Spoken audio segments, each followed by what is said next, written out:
Long ago, in the land of Canaan, lived a young man named Joseph. He was the favorite son of his father Jacob, who loved him more than his 11 brothers. As a sign of his love, Jacob gave Joseph a beautiful coat of many colors, a gift that made his brothers burn with jealousy. To make matters worse, Joseph had dreams. Strange, powerful dreams. In one, he saw bundles of wheat in a field. His brothers' bundles bowed down to his. In another, the sun, moon, and 11 stars bowed before him. Joseph excitedly shares his dream with his brothers, who roll their eyes and whisper among themselves. So, you think we're going to bow down to you? Not in this lifetime, dreamer. One day Jacob sent Joseph to check on his brothers in the fields. But when they saw him coming, their jealousy boiled over.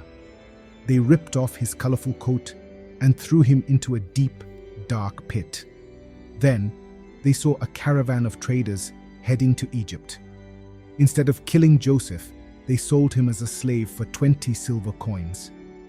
To cover their crime, they dipped his coat in animal blood and told Jacob that Joseph had been killed by a wild beast. Jacob wept for his beloved son. Joseph was taken to Egypt, where he was sold to Potiphar, a powerful officer in Pharaoh's court. Though Joseph was a slave, God was with him, and everything he touched prospered. Potiphar noticed this and made Joseph the head of his household. But trouble came again.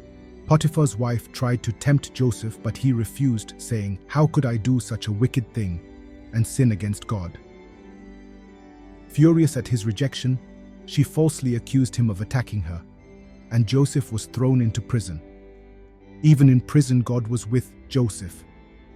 He met 2 of Pharaoh's servants, a cupbearer and a baker, who had troubling dreams.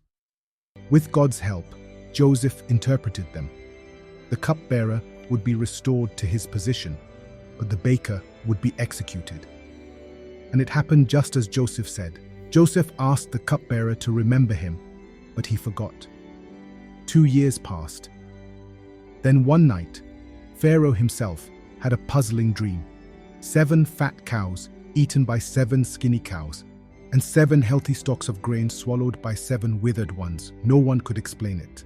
"Your Majesty, I know someone who can interpret dreams," said the cupbearer. Joseph was brought before Pharaoh. He explained, "Your dreams mean 7 years of abundance will be followed by 7 years of famine. You must store food now to survive later." Pharaoh was amazed. He made Joseph the 2nd most powerful man in Egypt, governor over all the land. From slave to ruler, Joseph's life had changed forever. When the famine came, Egypt had plenty of food, thanks to Joseph's planning. Meanwhile, back in Canaan, Jacob's sons were starving. They traveled to Egypt, not realizing they were about to face their long-lost brother. Joseph recognized them instantly, but he did not reveal himself right away. He tested them to see if they had changed. When he saw their regret and love for their father, he could hold back no longer. "I am Joseph, your brother. Do not be afraid. What you meant for harm, God used for good."